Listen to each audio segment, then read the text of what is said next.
ರಾಜ್ಯ ರಾಜಕೀಯದಲ್ಲಿ ಬಿರುಗಾಳಿ ಎಬ್ಬಿಸಿದ್ದ ಮುಡಾ ಕೇಸ್ನಲ್ಲಿ ಸಿಎಂ ಸಿದ್ದರಾಮಯ್ಯಗೆ ಬಿಗ್ ರಿಲೀಫ್ ಸಿಕ್ಕಿದೆ. ಪ್ರಕರಣ ಸಂಬಂಧ ಲೋಕಾಯುಕ್ತ ಪೊಲೀಸರು ಬಿ ರಿಪೋರ್ಟ್ ಸಿದ್ಧಪಡಿಸಲು ಮುಂದಾಗಿದ್ದಾರೆ. ಸಿಎಂ ಸಿದ್ದರಾಮಯ್ಯ ಪತ್ನಿ ಪಾರ್ವತಿ, ಬಾಮೈದ ಮಲ್ಲಿಕಾರ್ಜುನ, ಜಮೀನು ಮಾಲೀಕ ದೇವರಾಜುಗೆ ಲೋಕಾಯುಕ್ತ ಕ್ಲೀನ್ ಚಿಟ್ ನೀಡಿದೆ. ಮುಡಾ ಪ್ರಕರಣದಲ್ಲಿ ಸಿಎಂ ವಿರುದ್ಧ ಸಾಕ್ಷ್ಯಾಧಾರ ಕೊರತೆ.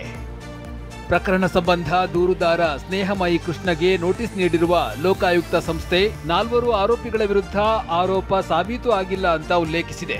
ಇದಕ್ಕೆ ನಿಮ್ಮ ವಿರೋಧ ಇದ್ರೆ ಮ್ಯಾಜಿಸ್ಟ್ರೇಟ್ ಎದುರು ಆಕ್ಷೇಪಣೆಯನ್ನ ಸಲ್ಲಿಸಿ ಎಂದಿದೆ.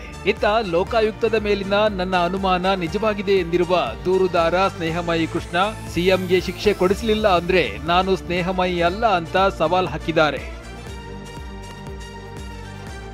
ಅನ್ನಭಾಗ್ಯ ಯೋಜನೆಯಡಿ 5 ಕೆಜಿ ಅಕ್ಕಿ ಹಾಗೂ ಉಳಿದ 5 ಕೆಜಿ ಅಕ್ಕಿ ಬದಲಿಗೆ ತಲಾ 170 ರೂಪಾಯಿ ಹಣವನ್ನು ಸರ್ಕಾರ ಫಲಾನುಭವಿಗಳಿಗೆ ನೀಡುತ್ತಿತ್ತು. ಇನ್ಮುಂದೆ ಹಣದ ಬದಲು 5 ಕೆಜಿ ಅಕ್ಕಿ ಜೊತೆ 5 ಕೆಜಿ ಅಕ್ಕಿಯನ್ನೇ ನೀಡುವುದಾಗಿ ಸರ್ಕಾರ ಘೋಷಿಸಿದೆ. ಫಲಾನುಭವಿಗಳು ಇನ್ಮುಂದೆ 170 ರೂಪಾಯಿ ಬದಲಿಗೆ 5 ಕೆಜಿ ಅಕ್ಕಿ ಪಡೆಯಲಿದ್ದಾರೆ. ಈ ತಿಂಗಳಿನಿಂದಲೇ ಪೂರ್ಣ ಪ್ರಮಾಣದ ಅಕ್ಕಿ ನೀಡುತ್ತೇವೆ ಎಂದು ಸಚಿವ ಕೆಎಚ್ ಮುನಿಯಪ್ಪ ಮಾಹಿತಿ ನೀಡಿದ್ದಾರೆ.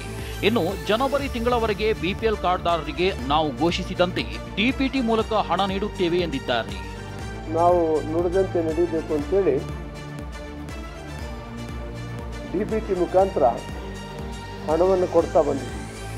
ಈಗ ಫೆಬ್ರವರಿಯಿಂದ ಈ ತಿಂಗಳಿಂದಾನೇ ಅಕ್ಕಿಯನ್ನು ಕೊಡುವಂಥದ್ದನ್ನು ಪ್ರಾರಂಭ ಮಾಡ್ತೀವಿ. ಡಿಬಿಟಿಯನ್ನು ನಾವು ಜನವರಿವರೆಗೂ ಕೂಡ ಕೊಡುವಂಥದ್ದನ್ನು ಮಾಡಿ ತೀರ್ಮಾನವನ್ನು ತಗೊಂಡಿದ್ದೀವಿ. ಕೋಲಾರ ಹಾಲು ಒಕ್ಕೂಟದಲ್ಲಿ 100 ಕೋಟಿ ಅವ್ಯವಹಾರ ನಡೆದಿದೆ ಅಂತ ಮಾಲೂರು ಕಾಂಗ್ರೆಸ್ ಶಾಸಕ ನಂಜೇಗೌಡ ವಿರುದ್ಧ ಗಂಭೀರ ಆರೋಪ ಮಾಡಲಾಗಿದೆ. ಬಂಗಾರಪೇಟೆ ಕಾಂಗ್ರೆಸ್ ಶಾಸಕ ಎಸ್ಎನ್ ನಾರಾಯಣಸ್ವಾಮಿ ದಾಖಲೆಯನ್ನ ಬಿಡುಗಡೆ ಮಾಡಿದ್ದಾರೆ.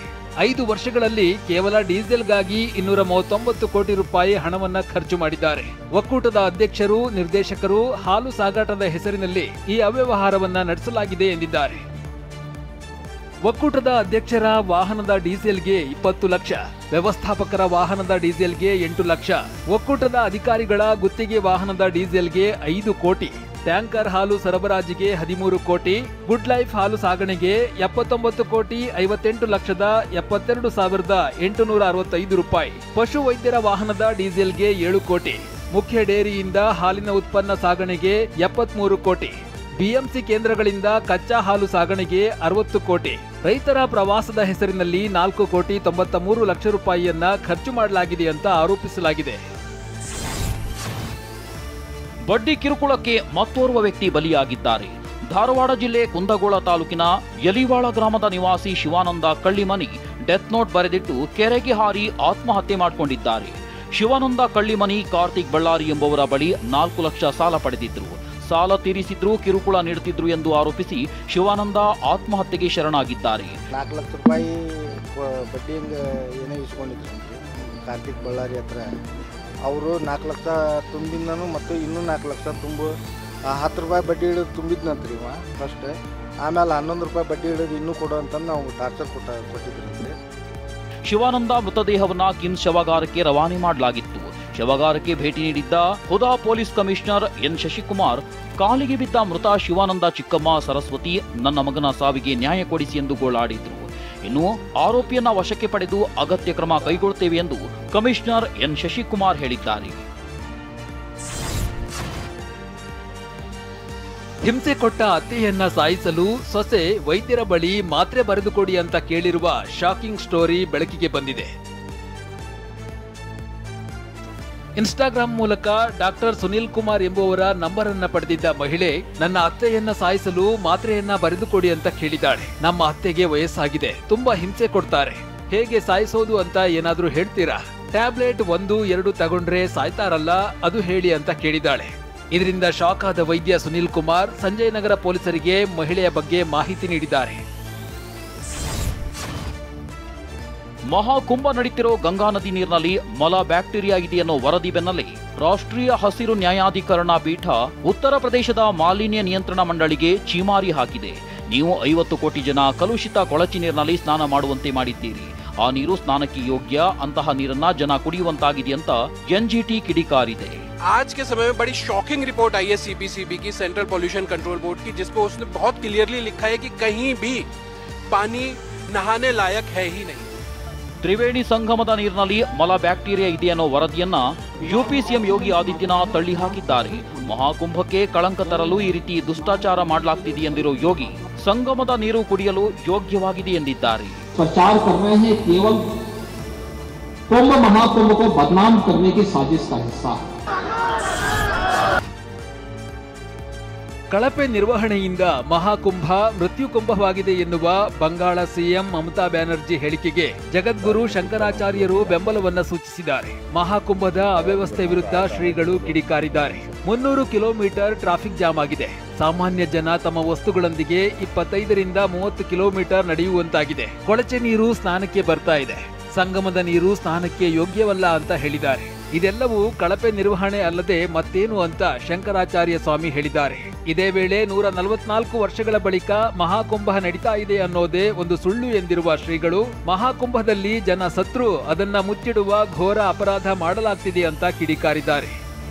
आपने कोई योजना नहीं बताई और प्रचार इतना कर दिया और झूठा प्रचार 144 साल की तो बात ही झूठी है कि लोग मर गए तो उस मृत्यु को छिपाने का भी काम आपके द्वारा किया गया, जो घोर अपराध था.